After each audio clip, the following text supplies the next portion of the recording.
प्रभू येशू ख्रिस्ताच्या सर्वश्रेष्ठ नामात आपणांचं अभिवादन. पवित्र शास्त्र बायबलमध्ये लूक वर्तमानाच्या 12व्या अध्यायातील 4थ्या वचनात असे म्हटले आहे, माझ्या मित्रांनो, मी तुम्हास सांगतो, जे शरीराचा वध करीतात, पण त्यानंतर ज्यांना आणखी काही करिता येत नाही, त्यांची भीती बाळगू नका. खरे तर ख्रिस्त येथे शिष्यांशी बोलत होता. तो आपल्या संवादाची सुरुवात माझ्या मित्रांनो या संबोधनाने करीतो. एखाद्याला आपला मित्र म्हणणे म्हणजे समोरच्या व्यक्तीला बरोबरीचा दर्जा देणे होय. योहानाच्या 15व्या अध्यायात तो म्हणाला, मी आतापासून तुम्हाला दास म्हणत नाही, कारण धनी काय करीतो ते दासाला ठाऊक नसते, परंतु मी तुम्हाला मित्र म्हटले आहे, कारण जे काही मी आपल्या पित्यापासून ऐकून घेतले ते सर्व मी तुम्हास कळविले आहे. प्रभू आम्हाला दास नाही तर मित्र मानतो.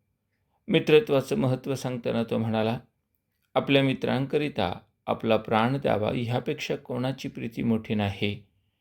ख्रिस्त केवळ त्याच्या शिष्यांनाच मित्र म्हणतो असे नाही, तर तो पापी जनांचाही मित्र हो इच्छितो. कारण तो पाप्यांसाठीच या भूतलावर आला होता. त्यांनी पापांत मरावे व नरकात अनंत काळासाठी दुःख व वेदना सहन करण्यासाठी जावे, हे त्याला नको होते. म्हणूनच त्याने त्यांच्यासाठी वधस्तंभावर स्वतःचा प्राण दिला व प्रायश्चित्त केले. मरण, सैतान व कबर यावर विजय मिळवून तो 3ऱ्या दिवशी मरणातून पुन्हा जिवंत झाला.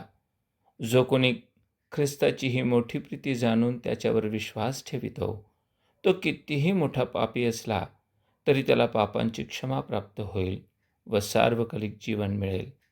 महत्त्वाचे म्हणजे तो ख्रिस्ताचा मित्र बनेल. आपणही ख्रिस्ताचा मित्र बनावे हीच प्रभुचरणी प्रार्थना. धन्यवाद. कोण मित्र येशुवाणी, सारे ओझे वाहा